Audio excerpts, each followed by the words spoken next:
Hello, podcast listener. This is your host with the most, JJ Gordon, on the quest to meet every single person on the world.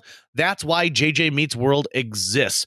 Our guest today is Hari Panjini. Hari, I've known him for many, many years, and I think you guys are going to get a kick out of this. We talk a little bit about the law. We talk about going to school. We talk about Rotary.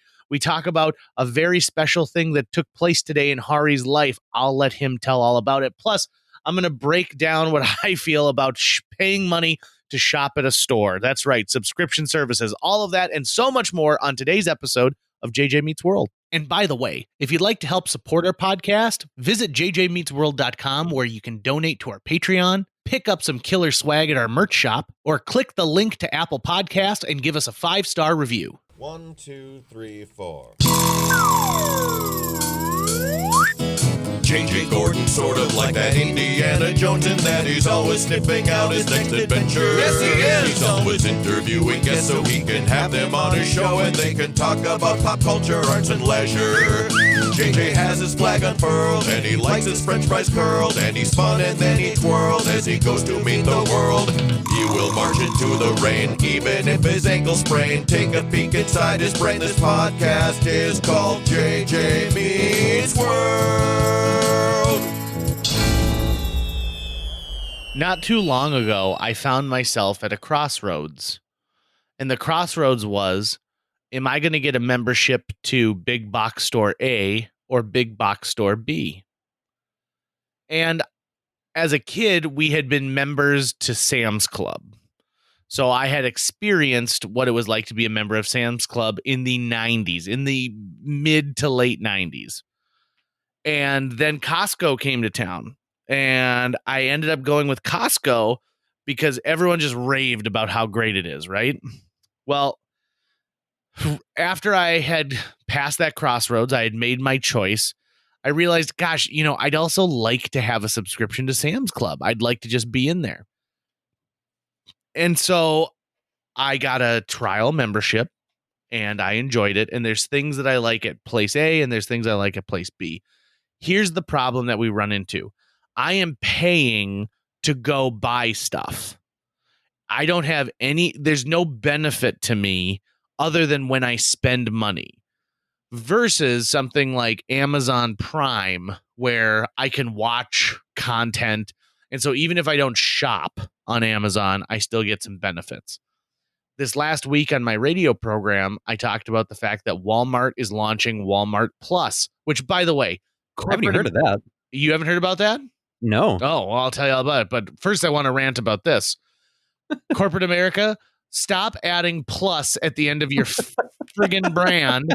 It doesn't mean anything. Disney Plus, Walmart Plus, Apple Plus. It just find a new name. Give me something to latch onto. So the idea with Walmart Plus is this. Same-day delivery for groceries and items that are available in your local Walmart stores. 2-day delivery off of Walmart.com. You get gas incentives. You get, what was the other thing that was huge there? Oh, it is something to do with being able to probably get in early for Black Friday doorbuster deals. I'm guessing this is something where they're just trying to compete with Amazon any way they can. Correct. They're trying to compete with Prime. Walmart Plus, $98 a year. Amazon Prime, $119 a year. And here's the deal. You might think that Amazon is an unstoppable juggernaut, but it really isn't because Walmart has the infrastructure there. They have got mini warehouses located in every city above a certain population size across the United States. All it's going to take for them to really give Amazon a run for its money is having a great delivery service. And they would actually be in control of their own delivery service in this case. Right. So you're not actually having to, when Amazon ships something to you, it does cost Amazon something to ship it. Now, they have put the United States Postal Service and FedEx and UPS over a barrel, and they're paying pennies on the dollar that I would be if I was shipping the same thing. But they also have the problem of like returns. So if they're going to return if you want to return something, you've got to ship it back to Amazon, or you've got, some Kohl's locations now accept Amazon returns. Mm-hmm. But it got me to thinking, okay, so if I have a Costco membership, a Walmart Plus membership, an Amazon Prime membership, At one point, I'm spending almost $1,000 a year before I even shop. Right. Is right. this the new model for corporate America where they know that they get subscription-based customers rather than just your average customer? And it boils into the loyalty programs too. My God, I am so sick and tired of joining loyalty programs at places that shouldn't have a loyalty program. Yeah, we do not have a JJ Meets World loyalty program yet, but Yeah. once JJ Meets World Plus comes around, you'll get tchotchkes every week. You'll get a JJ Meets World loot box or something. Right.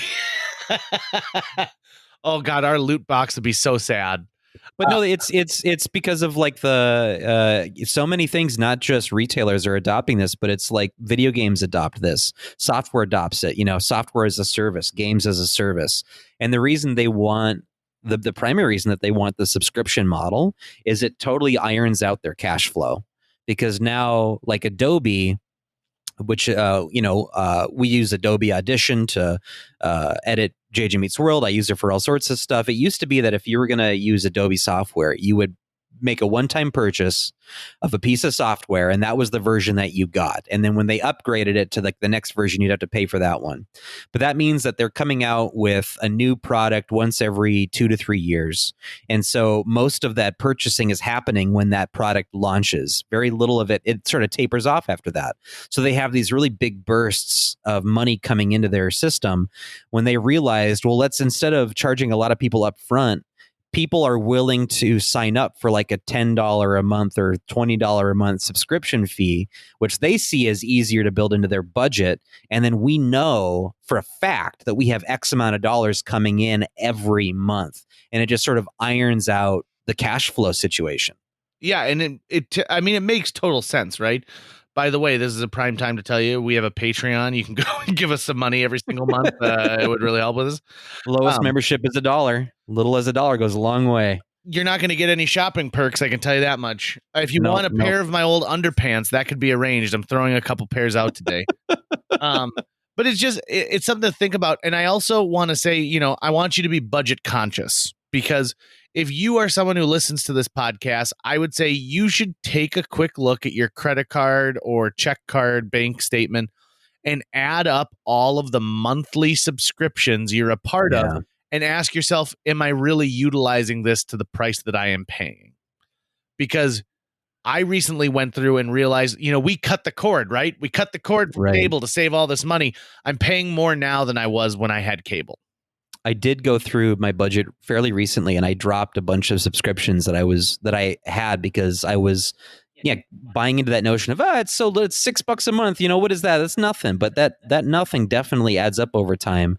The only thing that I really kept was my Amazon Prime, because I do most of my shopping through Amazon as it is, just to stay out of the stores because of coronavirus. And you also get, this sounds like I'm shilling for Amazon. I'm not trying to, but you do get far better prices on Amazon than a lot of retailers. I recently bought a new mount for my phone in my car and a Bluetooth aux receiver so I could play music in my car stereo. And I stopped by Best Buy first to see how much it would cost me. And I'm not kidding you, JJ, both items each would have cost me $20 to $30 more had I bought them at Best Buy than bought them on Amazon. Really? Yeah. So like the price gouging, the price wars that are going on between the retailers and Amazon, it's insane. So, the thing is that you can start to expect more retailers to start these programs. But I think what's going to happen is it's just going to be consolidation. Like only so many of those services can exist in that space. And that's why Amazon was so lucky to be the first in the space to do it. Like we are in the era of the mega corporation now. It's basically Shadowrun now. And it's pretty soon, you're going to see at some point, I feel like we're going to have only one soda company, or we're only going to have like one media company or something. Like Disney just keeps buying things, right? Mm-hmm. So it's going to be really, really interesting what that does as we go forward economically. Did you know that you could actually get a price match from Best Buy for Amazon's price? I did not know that. Yeah, as long as it is the exact same product. And that's something too that I think Amazon tries to do is so they will actually require some retailers to provide them with a different model number. So maybe there's some small thing added to the Amazon piece so that they can't price match. Wow. So just word of the wise, price matching is amazing. So even if I'm shopping at a Target and I find it cheap, the exact same product cheaper somewhere else, they often will do a price match. And so if it's important for you to shop at a local retailer, you can do that. Also, this is the last thing I'm going to say about this, but someone recently was telling me, like, I only shop at locally owned stores. And I said, I understand that you want to buy local. That's great. But it's not like the people who are working at Best Buy or managing the Best Buy are being shipped in from California every single day so that they can work here. Those are also people who prime the economic pump.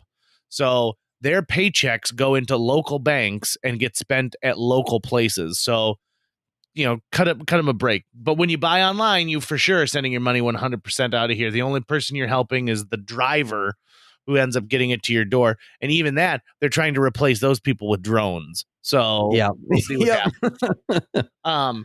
This has nothing to do with our guest today, but I'll segue directly into this. Hari Panjini is a guest on JJ Meets World. Hari's a lawyer, a Rotary member, and he even did something pretty amazing just like an hour before we have our podcast recording. I'll let him tell that story, but easily the most adrenaline-fueled guest we have ever had on JJ Meets World. JJ Meets World. Hari Panjini, welcome to JJ Meets World. How are you, buddy? I'm doing great, JJ and Tucker. Thanks for having me. So let's give a little bit of a backstory here. You are an amazing poker player, and possibly because I lost to you so often, one specific year of my high school career, I think we played poker like every Friday night. That was like 20 years ago, and yes, we did. Those are some of my favorite nights that I've ever had, and I talk about them with friends and describe the fact that I had this core group of buddies who would get together, and it was almost like we were establishing a fight club that doesn't fight. It was just a reason to get together and kind of bro out a little bit. I had a wonderful time. I will always cherish those Friday nights. But let's let people know who you are. Give us a little bit of your backstory, please. Yeah, I'm Hari Panjini. I was actually born and raised in Fargo. I'm an attorney. I have my own law practice called Panjini Law Offices. That is the most succinct background information we've got out of any guest on JJ Meets World. I can make it longer. We like attorneys to talk, so if I loved it. A minute, I'll do it. You kept it tight, and it was perfect. I love it like that. Okay, so Hari, let's dive into this. So I'm going to talk about a personal experience I had where you were my representation. You were our lawyer. Yeah. And we knew it was time to get some wills remade. My mom specifically at that point, my father had passed and had been gone for almost 10 years. And we hadn't updated her will since then. So the executor Patty was an amazing person, by the way, JJ. Oh, thank you so much. I remember after we got done doing her estate planning and everything, she came in. I don't know if you were with her or not, and she brought us a Nerf gun for the office. Yeah, that sounds like my mom. Every now and then we do target practice here, and when there's kids that come in, they're on the Nerf guns. So yeah, well, I mean, why not, right? My mom also was a big fan of. I remember her giving some of my dad's friends super soakers in the mid '90s. So she had a thing about toy weaponry. I don't know what it was. But it was time to get Chrissy and I had become adults. We had some holdings and things. It was time to take that step. And this is what amazes me, Hari, is so we went through the process with you. It was really easy. You were great. You explained what needed to be explained. Thank God we did it. Unfortunately, a year later, my mom, not even a year later, but my mom had a brain aneurysm and passed away. And if we hadn't done that work in advance, settling her estate would have been nothing short of a nightmare. Mm-hmm. And so you told me something right off the bat when we came in there, because we came in, my mom, my sister, and I all at the same time, and it was, people put this off until it's too late. Do you find that, like, when people call and ask you questions, do you find that they've waited too long? It's hard, right? For us, I actually prefer not to do anything until the client's actually comfortable to do it, right? And so the client actually has to be ready to come in to do it. And sometimes, yes, it can be too late, and we have to take extra steps to be able to make sure that we handle everything, right? The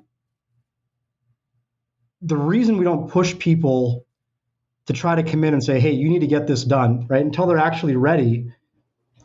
I joke around about it, but what I say is, I could do an amazing job, but you're still going to complain about my bill, right?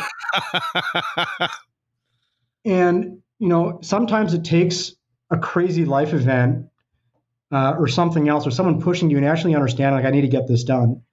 And yes, Jay, to answer your question, it does happen. People come in too late, but you need to come in when you're ready. I mean, you think about it, it's kind of morbid, right? Like you're planning for your death. And I think it takes a lot of mental power to be able to, muster up the courage to come in and kind of talk about those things. One of our previous guests, Alex Rydell, talked extensively on his episode about the fact that, taxes and death, they're the two things you can count on in life. And he talked about the people who have a hand in planning their final goodbye. And, Alex, do you know Alex? I bet you went to high school together. So yeah. An amazing dude who got me to think in a different way about that end of life progression. And it goes hand in hand, I think, with what you helped my family with, which is, making that plan and putting it on paper. And you're also the first person I ever knew in my adult life to tell me, like, listen, do you have a go bag, that thing that people could just grab at the last second? And I said no. And you're like, you need to put a copy of your will in that go bag. Well, Jill, who was my girlfriend at the time and now my wife, was like, well, yeah, I got a go bag. Of course, who doesn't have a go bag? You always got to be ready just in case. So let's get into this first. Why did you decide to go into law? So I was 18 years old. I was in college, right, at the U of M. And probably about a month in, I'm 18. I call my dad and I'm bawling. And I'm like, Dad, I'm dropping out of school and I'm going to culinary school.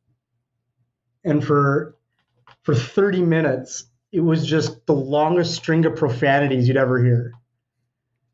And then he goes, okay, once you're done with law school, you can go to culinary school, right?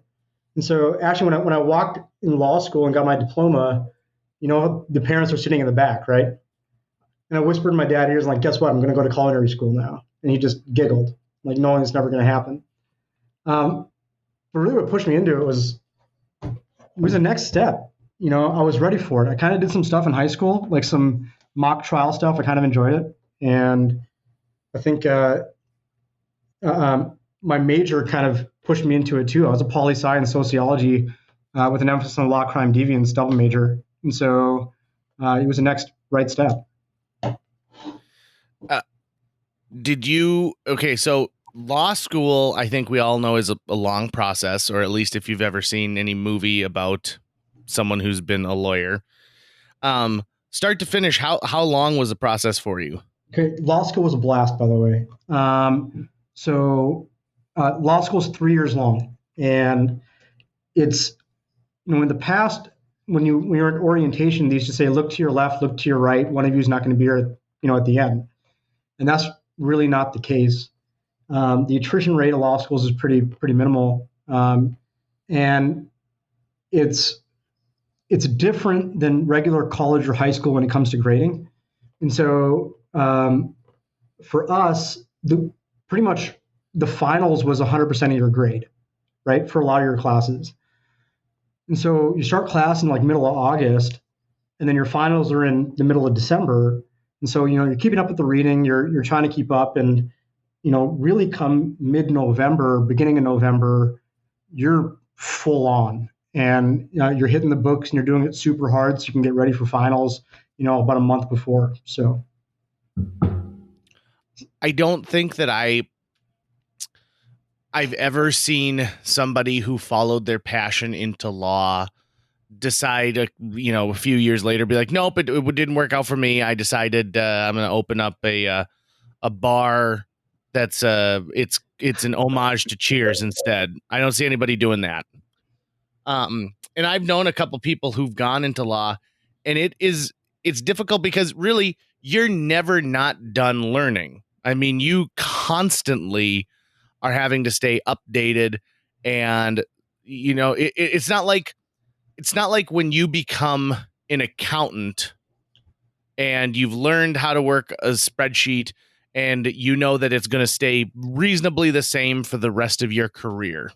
Maybe a little bit of tax law changes, maybe a little bit of this, but it's not a constant ongoing learning process. No, like law school is, you get out of law school, you don't know anything. Like, some of the theory stuff behind it, but not really. And it's really kind of learn as you go, and making sure you got a good mentors and, people there to kind of lift you. But it's different. It's more learning on the job. Did you ever, are there any movies or television shows you feel best represent who you are as a lawyer? For example, I watched A Civil Action last night with John Travolta. Yes. And the thing that strikes me in that particular movie is the fact that he ends up bankrupting himself trying to try a case. So the area of law I practice it's estate planning and business law. It's all transactional. So I just watched A Few Good Men with my dad and brother last weekend, right? With Jack Nicholson and Tom Cruise. My practice area is nothing like that. And so after my first year of law school, I interned for a judge. I didn't really like it. I didn't really like the courtroom environment. I don't like it was adversarial, overly adversarial. And I actually took an income tax class that summer. And I mean, it was a short course, like 5-6 weeks, and we crammed an entire semester into that time. And I had no idea what was going on for the entire class. Then all of a sudden the finals hit and you're studying and everything comes together. It's like it was this crazy puzzle, and you can understand all the pieces and where they're supposed to go and how they all interact. And after that, after that summer, I was like, I'm definitely not going to do any litigation. And so I just want to do transactional work. I just want to do tax planning, estate planning, and I want to do business law. And so it just kind of worked out. Are you allowed to, could you walk into a courtroom and do something like that, even though it's not your preference? If you don't do it and you just kind of know the theory behind it, I don't think you really can. I think it's kind of hard to learn on your own. And so for me, whenever we get anything that smells like it's going to go to court, we bring in a second party immediately, regardless of whether or not it actually does. And I think it's, sometimes you have to know your own limitations, right? Mm-hmm. And you have to know that and be comfortable with there's people that can do stuff way better than you can and have a better knowledge base on it. And I think that's okay. I don't have to be the best at everything, but I need to know people that can actually help me in that area. And so we got a good team around us, man. Hari, I got to think I know if someone is a doctor and people find out they're a doctor, even if they're a podiatrist, right? They're going to get questions all the time about, look at this dot on my skin, or do you think these lymph nodes are too swollen, or what should I do about XYZ? And I have to assume that lawyers of all stripes are just getting constant questions from people who know them and know that they're lawyers. So are you constantly fielding just weird legal questions like that? And if so, are there any that you can, some weird ones that you could share with us? Obviously keeping names out of it. Yeah, all the time. And no, there's the really weird ones that's coming to the front of my head. I absolutely cannot share with you. Extremely inappropriate stuff. But I'll tell you, we definitely field questions, and I kind of like it when people give me a call and ask me something. I don't mind helping people, put them in the right direction. At our age, we're all in our mid-30s now, right? I'm getting a lot of people calling about divorces. And I'm like, yeah, don't handle it. So we'll pass you on. And we got, people that we pass them on to for that. So I've heard from a few people who I know who are also in the biz that actually deal with things like divorces, is that when COVID hit, they were like, all right, get your pens ready. There's a lot of divorces on the horizon coming up. Is with this weird pandemic situation that we're in, has that affected your business at all? it did. It absolutely did. So, obviously we're all virtual now. So we did pretty much everything for about 3 months via video call. And then now we do some meetings in the office, mask required. But what we saw for about the first month was everything slowed down. Clients coming in slowed down. And on the business side and estate planning side. But then we started seeing estate plans pick up for people that were really scared about COVID and their own health issues. And then now we're twice as busy as we have really ever been. I mean, we have cases coming in like crazy now. And so I think it was just that initial, month and a half right after COVID, stuff really slowed down. People were kind of hesitant about what was going to happen. And then after that, everyone that waited just started going. And we're seeing quite a few things come through the door. So let's talk about a rush. Let's talk about skydiving a little bit, because we actually are talking to you on a pretty amazing set of circumstances for your day. JJ, I feel like I can't string together 2 sentences properly right now. I literally went skydiving for the first time not even 3 hours ago. So let's start with this. Why would you ever do that? My God, jumping out of a plane? Are you kidding me? Yeah, no, thank you. No, thank you, sir. You're like, that'd be a cool story, right? Like, oh, it'd be cool to go skydiving. I think everyone's kind of thought about that, right? Like, oh, it'd be kind of cool when you were younger. And the opportunity came up. One of my good friends, Courtney Shoemaker, she's on the board of Skydive Fargo. And she was like, you need to come out. And so one of my buddies and I did. And we had this, we talked about it like 2 months ago, and we're like, yeah, I'll go out. I'll try it out. It's going to be good. The last month we booked it, and I'm like, yeah, it's coming up, and I'm getting scared. I'll tell you, JJ, I lost so much sleep this week. My anxiety level was through the roof. And it affected like every single part of my day. I woke up in the middle of the night multiple times, and I'm sitting here freaking out. And yeah, I like right now, stuff doesn't seem real right now. But I'm so happy I did it. I was telling Tucker before you came on, JJ, and before we started recording, and Tucker, you have this too, a fear of heights. Oh yeah. JJ? Oh God, I can't even go up on a ladder. Jeez. And then do you guys like rides at the amusement parks, like roller coasters or anything? Nope. In fact, when I was courting my wife, we went to Valley Fair, and I'm like, oh no, now she's gonna know I'm a coward. And so I went on rides that I had never gone on before, and I thought I was legit gonna die. We even did that one where they take you up and you're just strapped in, and it's like a giant pendulum. No, you did not do that, JJ. Yeah. And where you have to pull the ripcord yourself, and they videotaped it, and I'm screaming bloody murder the whole way. And I will say, luckily, since then, I have not done anything like that. I don't even like the log flume ride at the Mall of America, and that's indoors. Yeah, I can do a Ferris wheel. Like if it's a ride where, the height, I can handle that as long as it's not trying to scare me. Like if it's a nice, pleasant ride, I can deal with it. So like I can go in an airplane, even though I do get anxious about it from time to time. But if the whole thing is that it's supposed to make you feel like you're about to die, that I can't do. See, I hate roller coasters. JJ, that ride you went on, I've never been on. I've looked at it and I'm like, absolutely not, But like, so skydiving is weird, man. We all have fears of heights. Like I was on a ladder on Monday helping a buddy build a pergola, and I was like 6 feet off the ground, and I was wobbling, and I'm scared of falling. Right? You're 12,000 feet in the air. Like that's more than 2 miles in the air, and when you're on a ladder, you can perceive how far you are from the floor. Right? When you're that high up, you have no idea how high that really is. And a fear of heights isn't really a thing, you know? And also when you're going up the plane, should I run you through this? Yeah, please do. Yeah. Okay. So I went through Skydive Fargo. The tandem instructor, his name is Greg, and I'll tell you, awesome organization. The people there, like I was scared. You know, they're like, oh, these are first-time skydivers. Whatever about them.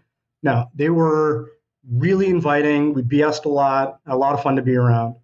And so we were scheduled to be there 8:00 this morning. As you guys know, there was some scattered thunderstorms and whatnot. Mm-hmm. So we got there a little bit before 8. And my initial hope was, like earlier last week was, you know, let's just get there, get it done. I can be over with it, and then I'm out of there in an hour, right? And we had to sit and wait for about 3.5 hours before we could go up in the plane because we had to let the clouds pass, right? And Greg, when he was giving us instructions on the ground, it was surprisingly short. You know, there's really not that many things that we have to think about. He really does it for us. He was really even keel and calm and everything else. And so about 20 minutes before we jumped on the plane, he strapped me into my gear, right? And then he goes, hey, right before we get in the plane, I'm going to tighten you up a little bit. And he gave us instructions for when we're in the plane, like what exactly we have to do. And so we jump in this little plane. It's 3 of us. It's me, Greg, and then my friend Courtney Shoemaker, who I talked about before. She was going to record it also. She had a helmet with a GoPro on it. And I'm excited to see the video. And Tucker, maybe we'll give it to you to be able to edit or something. And you're sitting on the floor and you're strapped into a seatbelt. And he goes, hey, I'll unbuckle you when we're ready. And then, you know, we'll keep this stuff going. Okay. It takes about 15 minutes to get to height. And so it takes 15 minutes to go from the ground to 12,000 feet, right? And you think like when anxiety builds, time just slows down. And for some reason, and I have no idea why this is, time didn't go slow. It actually felt like we got up there like in 5 minutes. And I thought that like looking out the window of the plane that, you know, I'd freak out. I didn't. I was surprisingly calm. And when we get up to height, you know, he says, hey, turn around, get on your knees, have your back come to my stomach, okay? He locks you into him in 4 locations and straps you in tight against him. And he says, hey, we're basically one person now, right? And what he said was in about a minute, the door's going to open and it's going to get a little crazy. It's going to get loud and windy. Like, okay. And so my friend Courtney's sitting at the door. She opens it. And then I'm strapped in, everything else. Courtney steps out. And when you open the plane door, right above the wheel, there's this thing that's there's a step. And the step is about 12 to 18 inches wide and about 2 feet long. So she gets out on the step and she's looking towards us in the plane. And Greg says, okay, scoot up. He puts his right foot on the platform. Then I have to put my right foot and my left foot on the platform. And then I immediately grab the straps that are located right on my chest. And he does, okay, he does a 1 and he does a 2 and we go. And if you think about, like, for me, it was not thinking like, if I sat there and overanalyzed and thought about what I was really doing, it would have freaked me out, I think. But really, it was calm. Like, it didn't seem real. And when we went out of the plane, we did a tumble. And you could see, like, I saw the underside of the plane. And then we're free falling. And my friend Courtney flies up right in front of me. And she's about 3 feet away from me being able to touch her. Yeah, this was insane, Tucker and JJ. You have to do this. Just hearing you talk about it was giving me anxiety. It's different though, man. Like you go into it and you get in that headspace, right? Like it's something totally different. See, you know, I talked about having like a fear of spiders with you, Tucker, right? Yeah. So, and JJ, what do you kill your own spiders, or what do you do? Yeah, although my wife is one of those people who like would prefer if I put it like in a napkin and brought it outside. But yeah, I take care of that. When it comes to snakes and mice, I am worthless. Are you, Tucker? What about you? I can do it. Yeah, I have no problem with killing bugs. See, like for me, I hate spiders and I hate snakes, right? And I hate any like insect that crawls. But I look at it like momentary courage. And so to be able to kill this spider, throw it away, 10, 15 seconds of courage, right? We went down to Key West once. There was a scorpion in our condo. And I'm like, oh, 30 seconds of courage, took a bowl, throw it over it, and then called the guy to come take it away, right? And for this, I was like, it's going to take maybe about 30 minutes, 20 minutes of real courage, and that's really it. And that's all it took. Yeah, I have to imagine that, that feeling of calm you're talking about, if that's sort of like your brain in a defensive mechanism going, basically you could go into fight or flight and your brain went into fight. And it's like, no, I'm going to face this head on and deal with it. And especially if you've been feeling anxiety for a full week, it's almost like you've wrung the anxiety out of your body. And it's like the brain is just going, it's now time to do this thing. Like the anxiety is all about the waiting, but you were in the middle of the doing. And that might have been just part of what helped you do it. I mean, I've never done skydiving, but I've had plenty of instances in my life where I had a bunch of anxiety about it until the moment I was doing the actual thing. And then I was ready to just get it done. And it felt good to get it done. Tucker, I'm still processing this, but what you said sounds pretty much you hit the nail on the head. Yeah.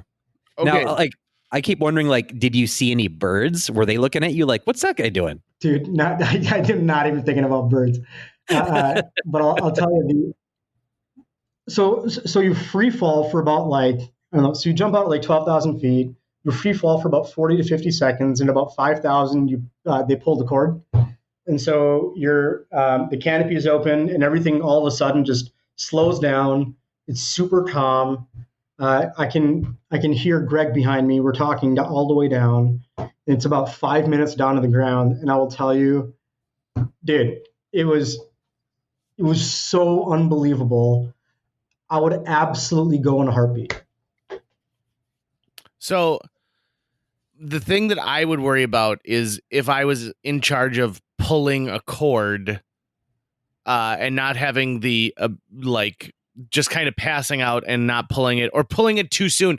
Okay, because here's the thing. Once you pull it, how long are you parachuting down? So it's about 5 minutes dropping down. So from like 5,000 feet down to the ground, it's about 5 minutes, give or take, parachuting down. But it's really slow. It doesn't really go too quick. He was like, "Hey, do you want me to do a spin?" And I said, "Absolutely." Because I was in the moment anyways, and he spun it around. It was kind of fun. But I can't even put words together, you guys, right now. You guys are hearing me mumble, right? I feel bad for you guys. You have to post a podcast of a guy mumbling on here. Okay, so let me ask you this. Someone calls you tomorrow and says, "Hey, listen, you want to go skydiving? Are you going to go for the experience again?" Absolutely. So this may become some new a new hobby for you, essentially. Like, do you eventually want to do a solo run where you're not in tandem? You know what? I have so many hobbies right now, and I think every single year I pick up like one or two new hobbies.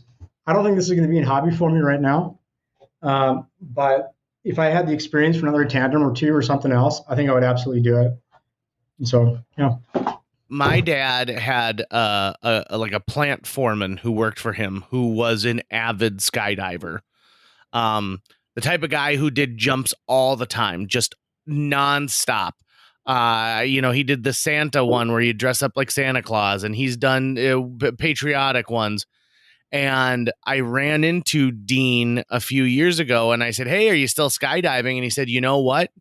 One day, just one random day, I decided, nope, I've done it. There's nothing more other than something going wrong.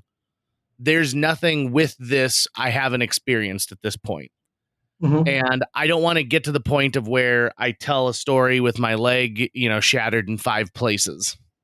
And I thought, well, that's kind of interesting. And isn't that sort of how a lot of people approach their hobbies, in that you do it until you feel like you've gotten the most out of it. And some hobbies continue to evolve and some stay the same. And my father-in-law is an avid fisherman. And I think he loves to fish because every time it's different. It's a different experience, even though he goes to some of his favorite places. So, maybe you'll skydive 50 times in your life, Hari. And then someone offers you the chance for the 51st, and you're like, no, I'm really into making cutting boards right now. Which I have made cutting boards, and you see them, JJ. So there you go. I mean, are you still in your beard oil phase, or is that all done? Oh my God, no, that's done. It just took too long. And, okay. woodworking, so I'd made like custom end grain cutting boards for a while. And I love woodworking still. And then I took up golf this year. I took up archery last year. I'm still doing both. Hey, I just started with archery. Did you really? Yeah. Over Father's Day, my father-in-law set up a hay bale with a target on it, and he had this really old bow. And I started kind of fiddling around with it, and I really enjoyed it. And so we ordered more arrows, and I actually started watching like a YouTube channel like for people beginning with archery. And I think I'm going to really like it. JJ, good for you, man. What kind of bow is it? Is it like a long bow, or is it a compound bow, or what? It's a long bow. And it's about 40 years old. Those are hard to shoot.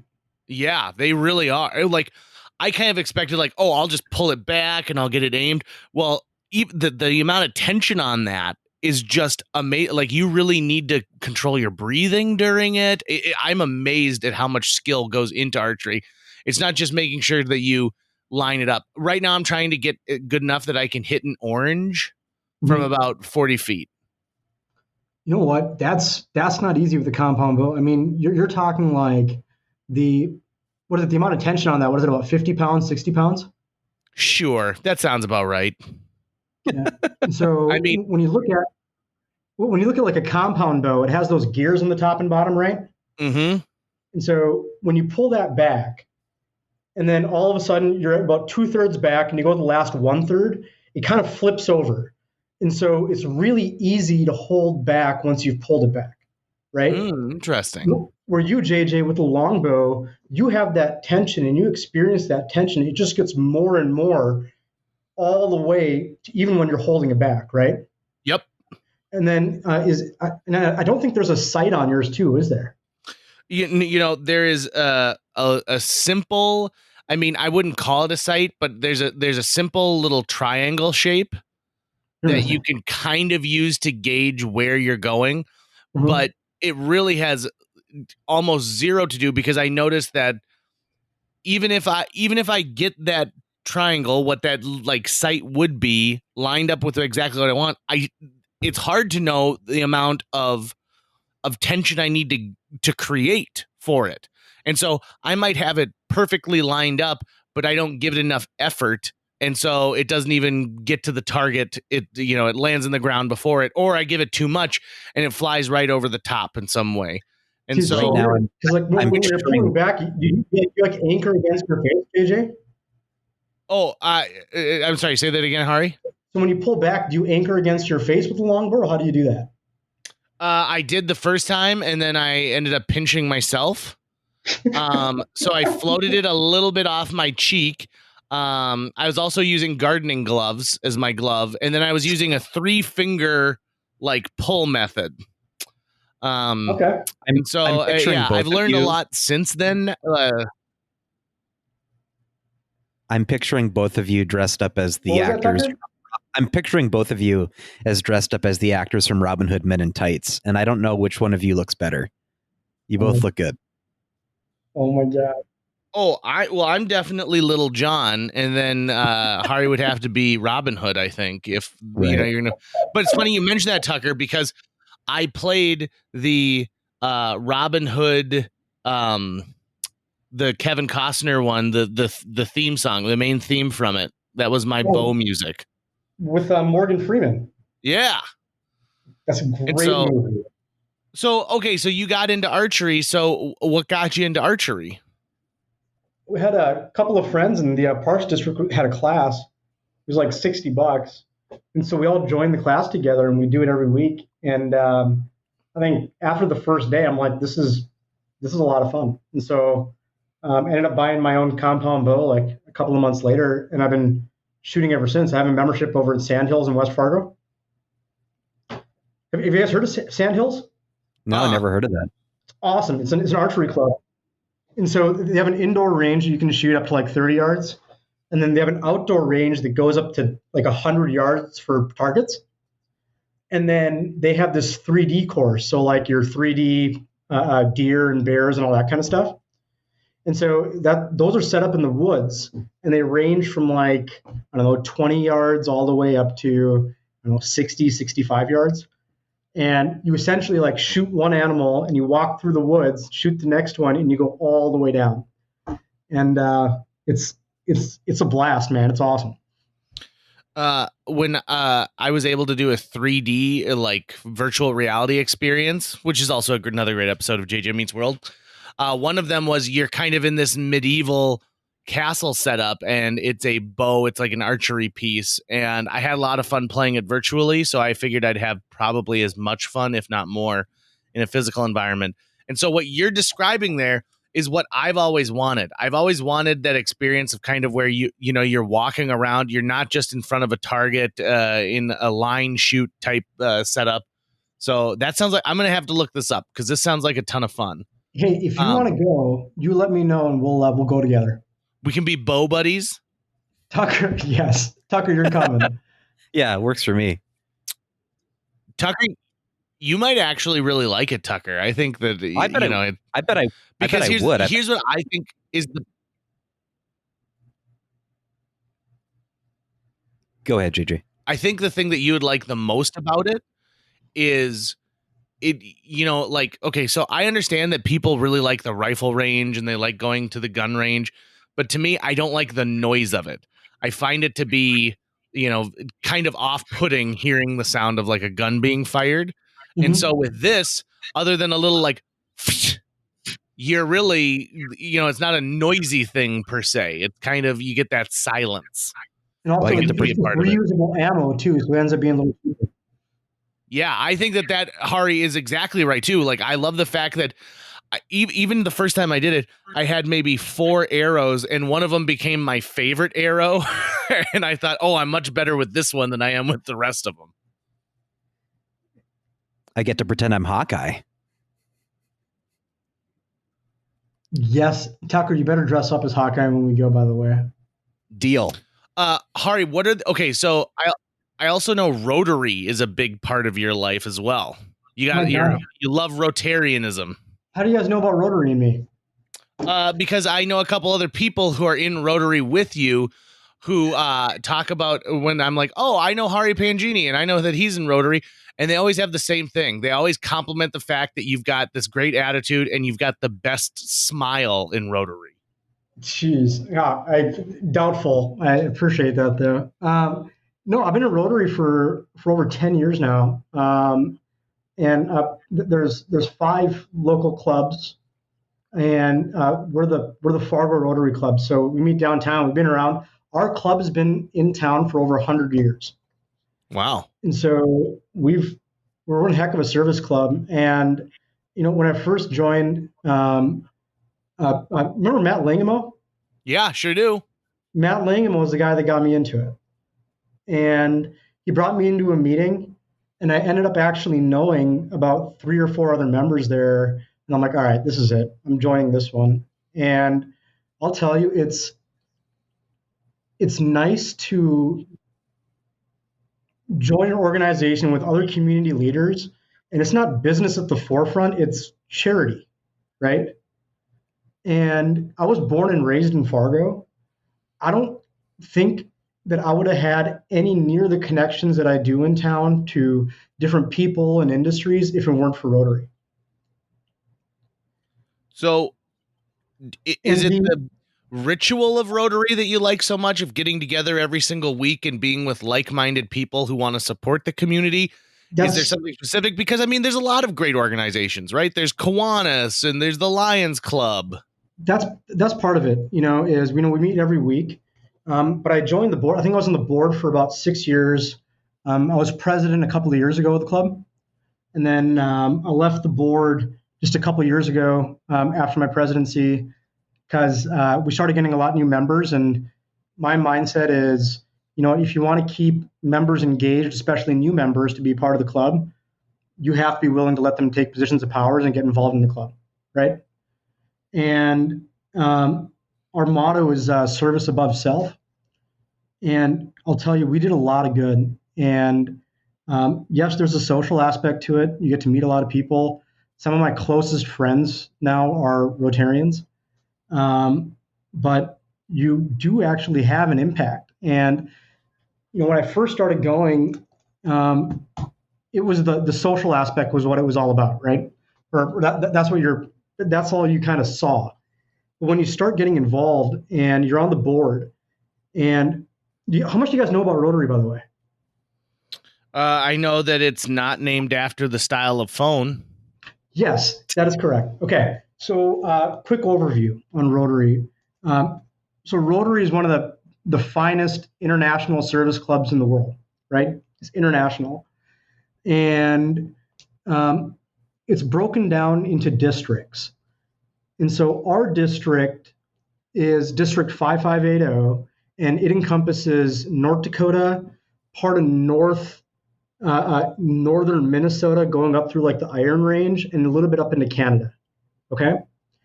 And then that district is broken up into individual clubs. And so in Fargo, we have the Fargo Rotary Club, the Moorhead Rotary Club, the Fargo West, the FMAM, and the FMPM Club. There's 5 clubs. So internationally, the goal is polio eradication, right? And we're really close to eradicating polio around the world. There was a lot of help from the Bill and Melinda Gates Foundation in order to be able to do that. From a district level, we're doing some water clinics projects, international ones, right? And schools. We do multiple. We do quite a few. Then locally, Fargo Moorhead is really lucky because we have 5 clubs, and so we do 5 club projects. And so, have you guys been to Lindenwood Park? I know, JJ, you live right by Lindenwood, right? Sure do. You've heard of I've spent plenty of time there. Yeah. So the Rotary Shelter, we built that, right? Then there was Miracle Field, which is a handicap accessible baseball diamond, right? And that's in Moorhead. And right now we're working on a natural playground that's going to be in Moorhead. And so these projects aren't cheap. And, we do a really good job of raising funds together as 5 clubs and doing big things for our community here. And then locally, right? So, and then you break it down into the individual clubs. And so the Fargo Rotary Club, my club, our giving is focused on youth and literacy. And so, we support and do fundraisers for certain nonprofits in the area, like the Plains Art Museum. We did one year. Legacy Children's Foundation, the Great Plains Food Bank, Carism. And I think you guys know some of these organizations I'm talking about, right? Sure do, absolutely. And then JJ, you went to South. At South High, every May there's the Fargo Rotary track meet. And so this year was supposed to be like the 55th year, but we run a track meet and it's huge. There's 15 different teams that come down for it. So it's nice, man. It's an awesome organization. And so do you spend a lot of time with recruitment? I mean, when you see somebody that you went to high school with, or someone you went to college with, or someone that you've met through other individuals, do you encourage them to get involved with Rotary?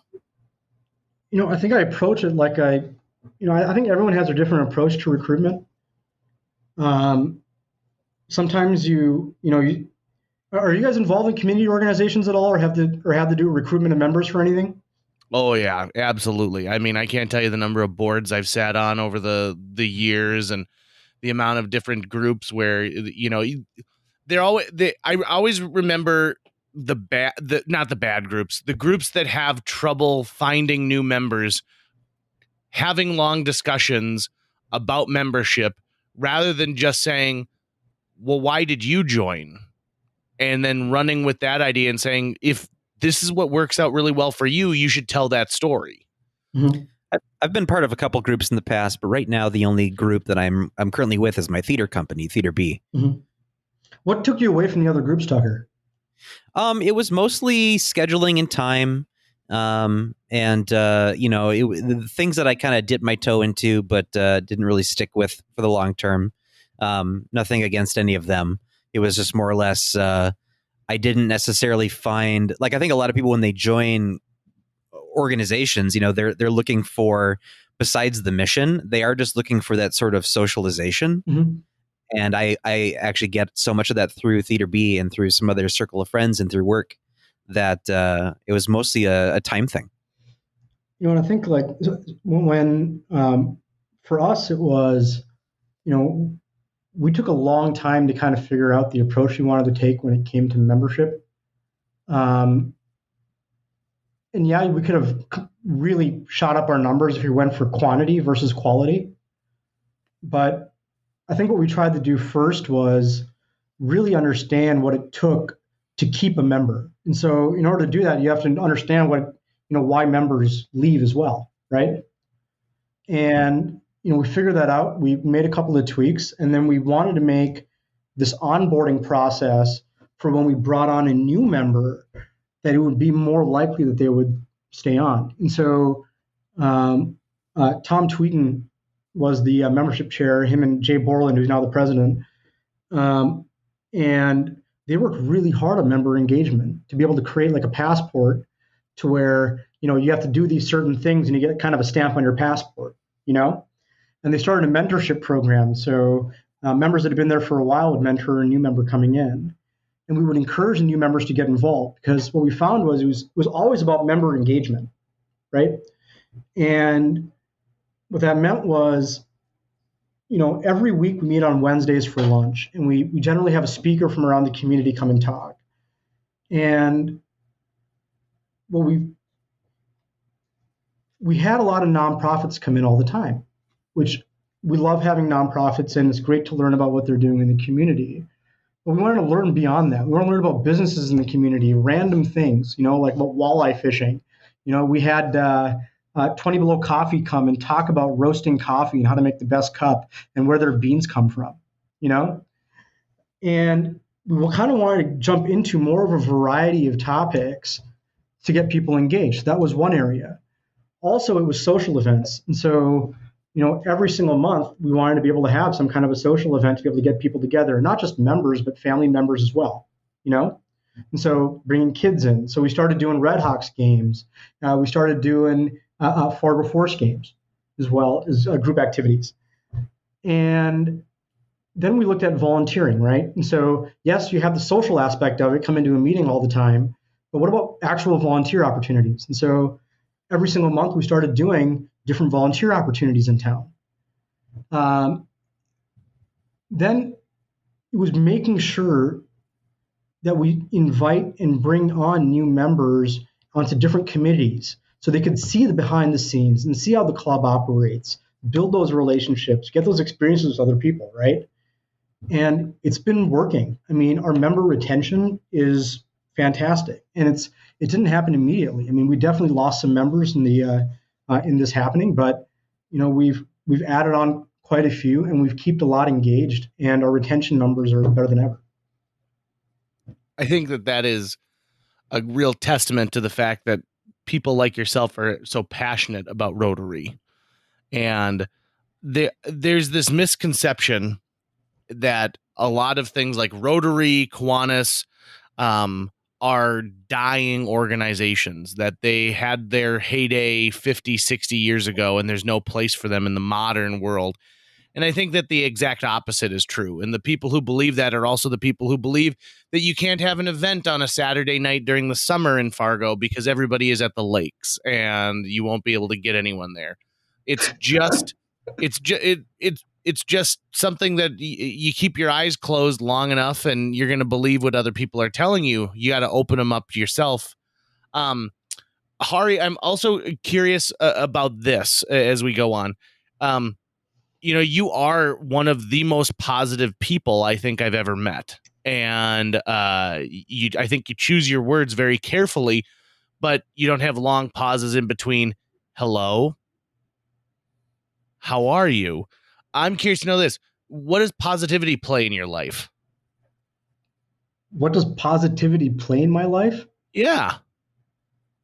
Not everybody is as, I mean, happy is not the word I'm going to go for, but not everybody seems to approach life with as much enjoyment and fun as you do. I've actually never ever thought about that, JJ. Maybe there's just not enough time to be negative, right? See, that's exactly the stuff, man. What about you, JJ? You guys are bright people too. You like to have a lot of fun. How does it affect your life? Well, I grew up in a time where like I didn't have a lot of friends. I wore a lot of sweatpants. In fact, Hari, when we first met, right at the beginning of my high school years, I mean, that was my core group of friends. And if the three of them were going to go do something, I better enjoy it as well. And so I think my thought is like, I've seen the other side. I know what it's like to be isolated and to be on my own and not be able to enjoy the cup of kindness that other people have. So I don't want to be there. I like being on the other side. I like when people are excited to interact with me. And even though it drives my wife nuts, it might take me 2 hours to get out of the grocery store because I stop and I chat and I have a genuine interest in other people. You're a very genuine person, JJ. That's why. So do you have FOMO? Oh my God. Big time. Huge. But what I have found recently is I like to live vicariously through other people. So if I know I can't be everywhere at once, right? Mm-hmm. So I enjoy and I fully commit to the moment that I'm in, which I love. I really love doing that. In fact, this year I'm trying to be better about staying away from my phone as much as possible so I can talk to people and actually engage them when we're having a conversation and push it a little bit further. But then I love to hear people tell the story about their day, something exciting. I was, honest to God, riveted when you were talking about your experience here today, Hari. And so to me, that's what I love. I love knowing people who've done those kind of things. And JJ, let me interrupt you just for a second. Go for it. I feel really bad because I had not had the time to process skydiving or anything. And I didn't do it justice on this podcast when I was talking about it. So if you talk to me in a couple of days about it, it'd be a little bit different and more well put together. But my apologies for interrupting. Go ahead. Did you worry at any moment that you were like, did you have any moment where you thought, I'm going to back out of this? I'm not going to this isn't going to happen? So yes. And I actually started telling a lot of people that I was going skydiving just so I couldn't back out. Nice. And it's always going to be held accountable. Yeah, just so people don't look at you like you're a total wuss is a big factor in it too. So I would just own the wussery. I'd be like, yeah, that's totally fine. You guys know I didn't go skydiving. I'm gonna take the L and be totally cool with it. I vividly remember a swimming lesson I had at Concordia College when I was younger, and we get done with the swimming lesson, and then there's 30 minutes of free swim, and a couple of kids from my swimming class were like, we're going to go off the high board. And so I remember climbing all the stairs to the top of the high board and getting there and feeling totally confident until I got to the edge of the place where they had hand railings on the side and taking that next step to where there's nothing on the left to the right. There's only below me is the board that's wobbling and it's wet to boot. I remember that being just a moment where I was like, oh my God, oh my God, oh my God, oh my God, oh my God. And then I went and I jumped and I did a cannonball and I loved it. but the next time I went up there, I chickened out, and having to cross by other people and have them move to the side and come down the ladder is, I mean, it's like a defining moment of my childhood of realizing that, like, you know what? I'm not meant to do everything. You know, there are things I want to excel at and I want to be great at. But Hari, you even mentioned it earlier, like, you're not supposed to be great at everything. You're supposed to be great at some things, and then you can share your world with those other people. So you get someone who's great with swimming, you get someone who's great with electronics, you get someone who's great at piloting a boat. Boom, you got your crew that's going to Gilligan's Island. You know, you just gotta have a lot of friends, JJ, right? That's it. Yeah, exactly. That I have a friend who's in real estate, and she was telling me about her sphere of influence. And so I was looking at this sphere of influence, and for her, you know, is to attract buyers and you know, make sure that when someone's selling a house, you chime up and say, like, well, I know about someone. But I was thinking about it, I was like, you know, if you put your sphere of influence together and you said, okay, I'm going to pick the top 100 most exciting jobs in the world, and then you tried to pick which one of your friend fills that role for you, you'd realize that you've been a member of the Avengers for a long time. You just didn't know it. I'm gonna write. Can you name off 100 jobs, JJ? Sure. Garbage man, plumber, teacher. The list goes on and on and on and on. You're actually right. Yeah. And you know, and that's the thing, is you want someone who's got each one of those skill sets, right? So you're a pretty handy person. You've done some building, but would you ever pour your own concrete? God, no. Right? Me neither. I want a friend who knows everything about concrete, so I can be like, listen, come over, help me for an afternoon. I'm going to cook you an amazing steak, and you can help me pour this concrete. For the same reason why when people contact me and they say, gosh, you know, we need an MC for an event, we're looking for somebody who can help us plan something, and we need a venue of some kind. That's where my superpower is, and I can help people like there's no tomorrow. And I love doing that. I love being that person in someone's Rolodex, and I'm sure everybody does. If I ever had a question about audio or video, Tucker's the first person that I call. Hari, I can't tell you the number of people who have told me, like, yeah, we're thinking about getting our wills redone. And I'm like, you got to see Hari at Panjini Law, because first of all, you have no idea what you're missing out on already. Secondly, I would never trust something I download off the internet when it comes to the future of my finances and my family's happiness. You know, I've seen what people get for logos on Fiverr. No way, man.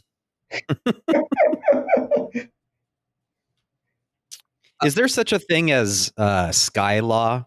Like, I know there's like maritime law, but like, is there law that only pertains to things that are in the sky? You know, I'm not totally sure. I anticipate there's probably something like that. I know some people that work in like aviation law, so maybe that's a bit related. I just keep thinking about that episode of It's Always Sunny in Philadelphia where the dude claims that he's an expert on bird law. Bird law. Yeah, that was a good one.